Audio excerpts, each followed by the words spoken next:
I'm trying to figure out, why would you attack her? She owes you zero.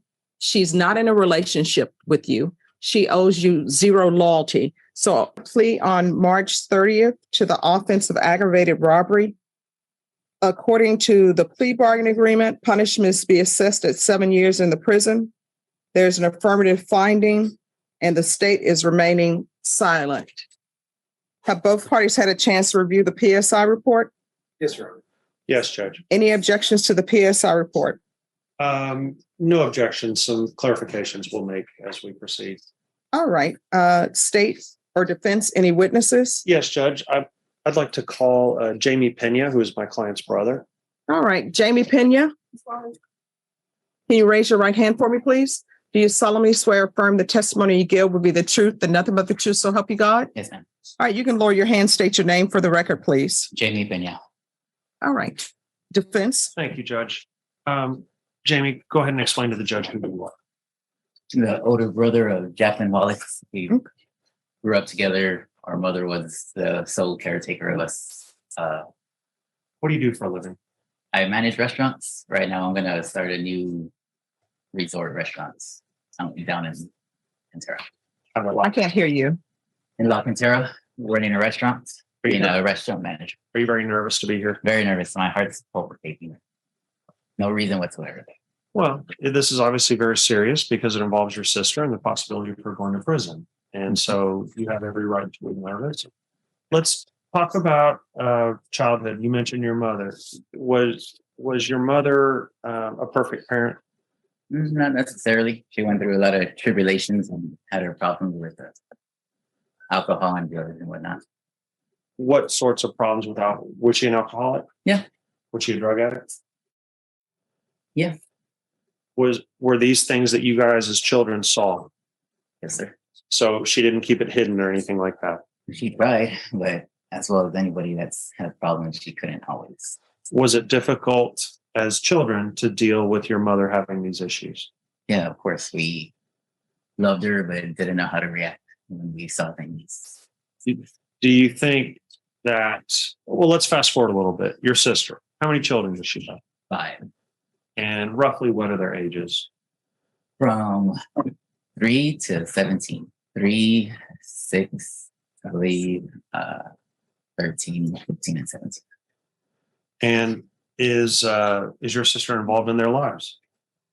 She was before she was incarcerated, yes. And she's been in custody now for about 14 or 15 months? Yes, sir. Now, let's talk about what if the judge has a very important decision to make, and that is, do I send Jacqueline to prison or do I place her on deferred adjudication probation? I believe she needs to be there for her kids. Her kids are definitely spread out all over the place. 2 are, I don't even know, are unaccounted for. The middle one is with a friend's family in Beeville, and the 2 younger are with the father's family. They definitely need their parents. The second to oldest is... Let me interrupt you for just a second. So the 5 children are with various friends and family members, right? Mm-hmm. And Jacqueline had them all prior to being arrested, correct? Yes, sir. To your knowledge, is CPS involved with any of them right now? No, right there, I know. Because they're not. No. CPS is not involved. Now, you come to learn some of the facts of this case, right? Yes, sir. Yes, sir. Did you know the complainant named Renee? Briefly, I didn't know him thoroughly. Was your sister supporting him? She was. Was he ever working? He was not. Was he kind of worthless? Very much so. All right. And how was your sister supporting the family? She said she would get odd jobs here and there, and then I know she had some financial support from her dad, and he recently passed away. So that's out of the picture as well. I'd also like to talk to you in the past. A few years back, your sister did have a substance problem, didn't she? She did. What substance was that? I believe it was methamphetamine. And in fact, her behavior changed quite a bit, didn't it? She became more distant and lost a lot of weight. And for the most part, that was all that brought it to my attention. And she would kind of avoid family holidays and things like that. Keep her distance. So, have you had much contact with your sister? She's been locked up for this long period of time. Yeah, I get calls pretty often. Does she seem remorseful? Thoroughly. Like she has a lot of knots in her throat when we talk. I know she misses her kids. I know she misses everything about our family. Is she sorry for what she's done? For sure. She didn't even know how bad nobody knows how bad she feels other than her. But we definitely showed them when we talk. And do you think if the judge was kind enough to place her on deferred adjudication that she would follow the rules of the judge and of the court? Oh, definitely. Definitely. Okay. All right. Is there anything else you'd like to tell the judge? I don't know how to put into words other than I know people make bad choices. I know everyone has their own, choice to make. I know her kids really miss her. I know her, like she's my little sister. She's never had a violent bone in her body. So when I heard this, definitely shocked. Definitely not in her nature. So I'm definitely lost in this situation because I don't even see this in her path. So when they asked me to be here, I had to be here because I just know it's just not her nature to be in that area of life. Okay. Thank you. I'll pass it. Any questions? No questions, Your Honor. All right, just one question. Oh, According to the PSI report, she's gang affiliated. Were you aware of that? No, ma'am. All right, thank you. Could you raise your right hand for me? Do you solemnly swear or affirm the testimony you give will be the truth and nothing but the truth, so help you God? I do. All right, you can lower your hand. Make sure you keep your voice up so the court reporter could hear. Could you state your name for the record, please? Jacqueline Wallace. All right, state. I'm Let's sorry, follow- defense. Sure. I'm used follow to up you with- being the state. Let's follow up with what the judge was just asking your brother about gang affiliation. Where did the sheriff's office come up with this? I believe it was a past boyfriend that I was dating, like he's gang affiliated, and they just associated me with him. Have you ever been in a gang? No, Have you ever participated in gang activity? no, never. All right. So you heard your brother talking. Was that a little emotional for you? Yes, I'm holding back my tears right now. Yes. Now, let's sort of talk about things. Would you agree with what he was talking about with regard to your mother? Yes. Did you have a difficult childhood? Yes, I did. Your mother had some mental health issues, some Yes. substance issues, Yes, she did. and it's not to blame her for your problems, but maybe your childhood wasn't the easiest. No, I was left to take care of her. I saw a lot that I shouldn't have seen. And you continued to care for her up until the end of her life, right? Yes, that's correct. Were you staying with her? Yes, I was. And you were helping care for her, weren't you? Yes, I was. Up until she died about 4 years ago. Yes. Let's talk about your children. Obviously, you're close to your children, aren't you? Yes, very close. And they're not in CPS custody right now, or anything? No, not at all. And the goal for you would be to hopefully get out, get a job, get your children back. You establish an apartment wherever you're going to be living and have your children back. Correct? Definitely. Yes. Now, this is a very serious offense that you pled guilty to, Yes. right? And we've gone through the PSI together, and we're talking, being kind of stern about this, I guess. Yes. Were you supporting him prior to this? Yes, I was. Was he cheating on you? Yes, he was. Is that what enraged you? Yes, definitely. Is that what led to this whole event? That's exactly what led to this event. Yes. So you don't normally go around beating people up. No, never. You don't normally go around getting into people's apartments or houses. No, never. And was he ever working or anything like that? No, never. How were you supporting him? I was working for a temp agency called Infinity for catering. That's what I was for. Okay, so you were working with a catering company. Yes. All right. What would you like to tell the judge today about your life, this case, your future, anything like that? I do want to say that I'm very sorry for what I did. I never intended it to get as bad as it did. I know that I should have handled things a lot differently. And I was just very upset. I was angry. I was enraged. I don't know how else to explain it, but I'm very sorry for what I did. Jacqueline, has this 15 months you've been locked up been hard on you? Yes, very. It's hard to be away from my kids. This is the longest I've ever been apart from my children. Will you comply with any terms that the judge would impose if she was nice enough to give you the deferred adjudication? Yes, definitely. Would you, you'll show up at any appointments they make you go to? You'll go to any sort of mental health treatment or classes or anything like that? Yes, I'll do everything I'm supposed to do. And what is your goal whenever you get out? What is your goal? My goal is to get a stable job and provide a home for my kids, myself. Okay. Is there anything else you want to tell the judge? Just again that I'm sorry for the offense that I committed. Okay. I have nothing further, Judge. Yes, Your Honor. The state has some questions. Ms. Wallace, who is Juan Rotana? He is the father of my youngest two kids. And where was Juan Rotana on the day of this incident? He was there with me. Okay, so why did you tell the PSI officer that you acted alone? I don't remember telling the PSI officer that.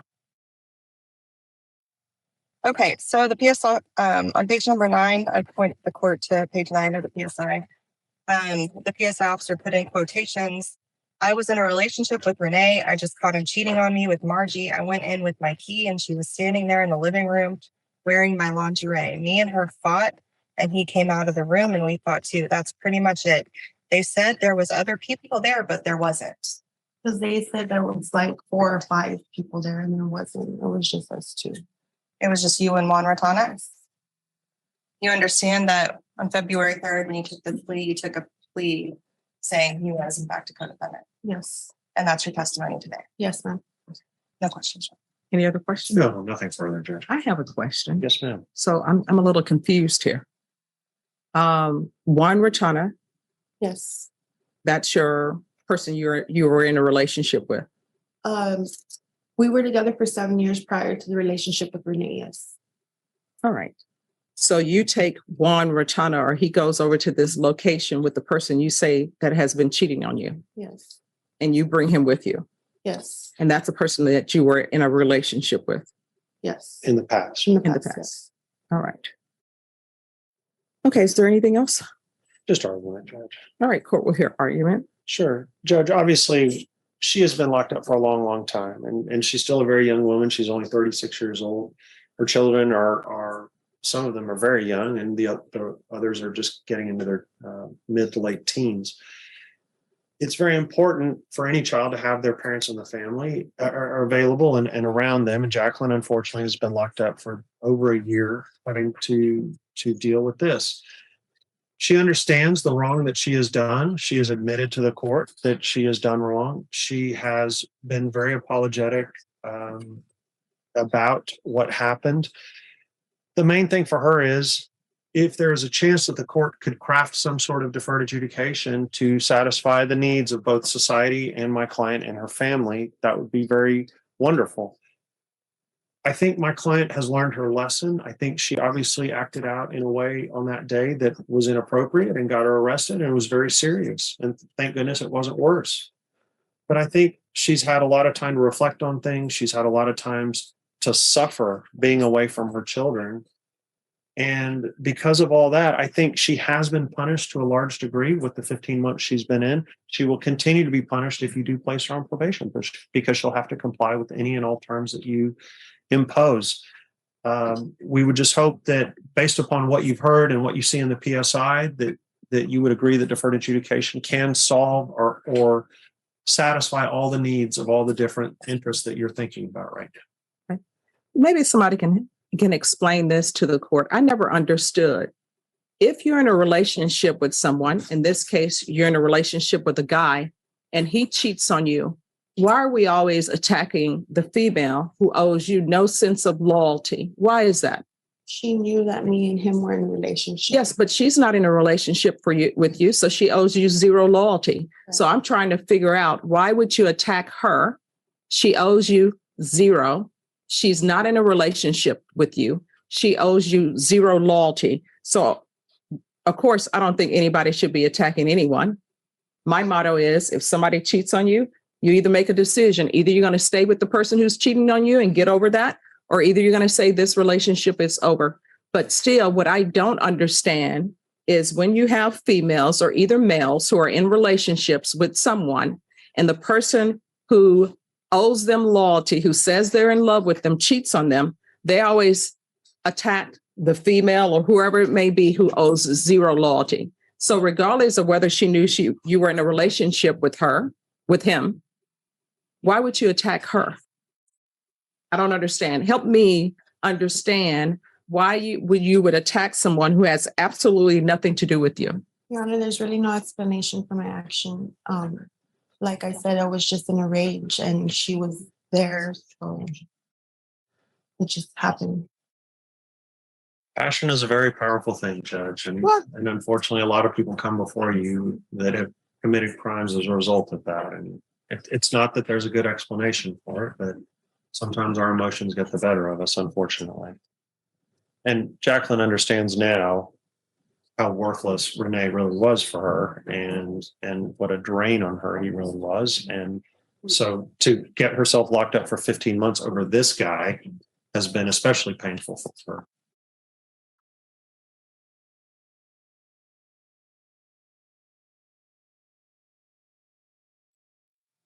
All right. So the complainant in the case says her medical expenses are $2,000. Is there any objection to that $2,000? No.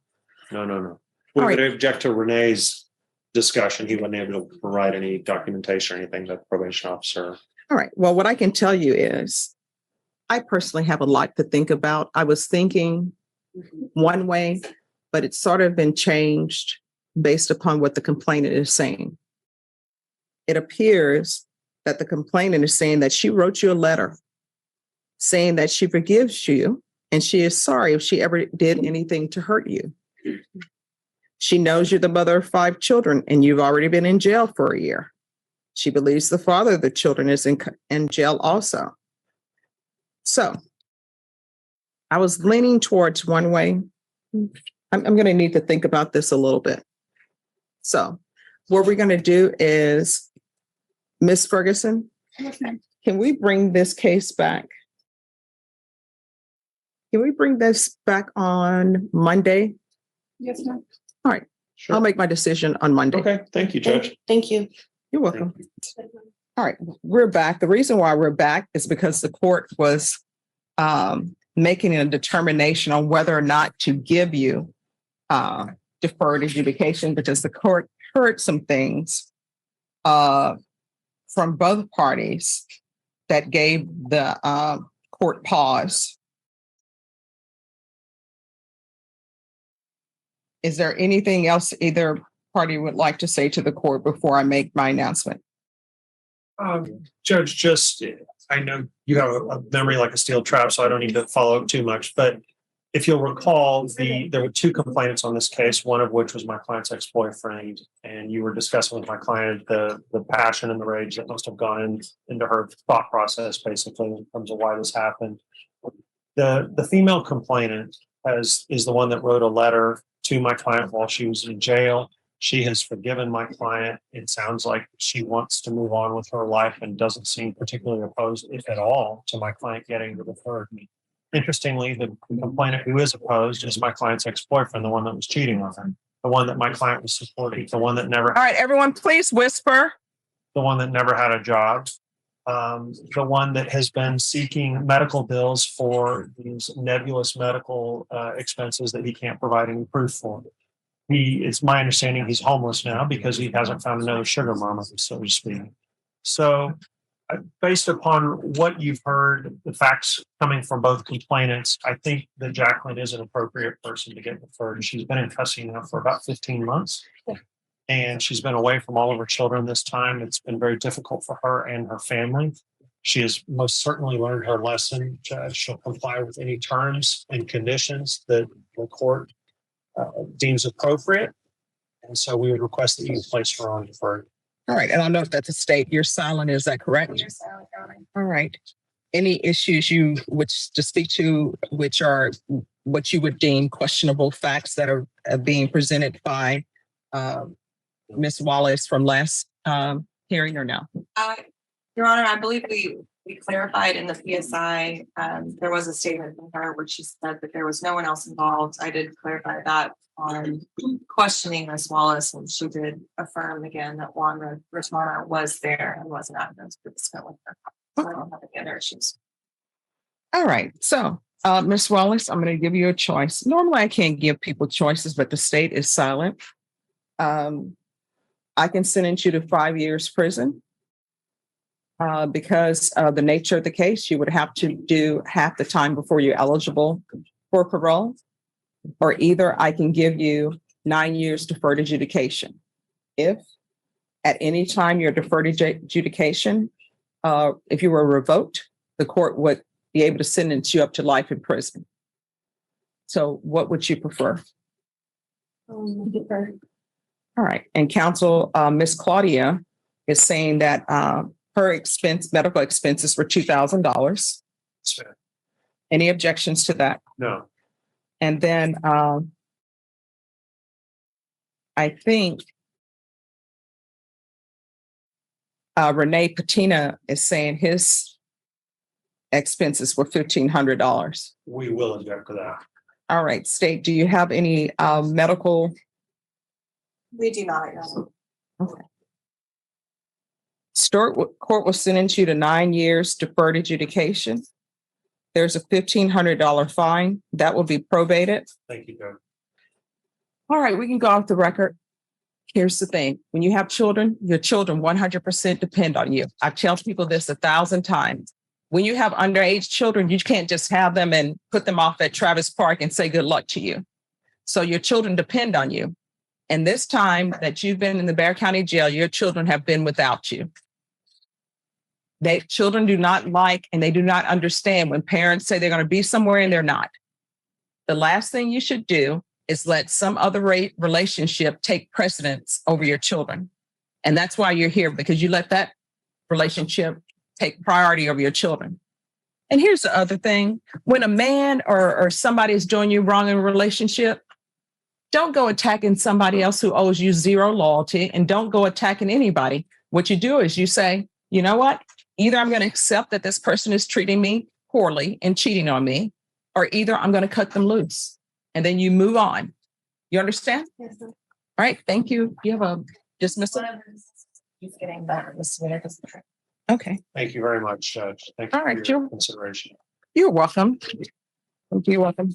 In this intense courtroom moment, a mother of 5 faces a life-changing decision after pleading guilty to aggravated robbery. She admits the crime happened after she caught her boyfriend cheating, but what shocked the courtroom wasn't just the crime, it was the reasoning behind it. As her brother pleads for mercy, describing their difficult childhood and her love for her children.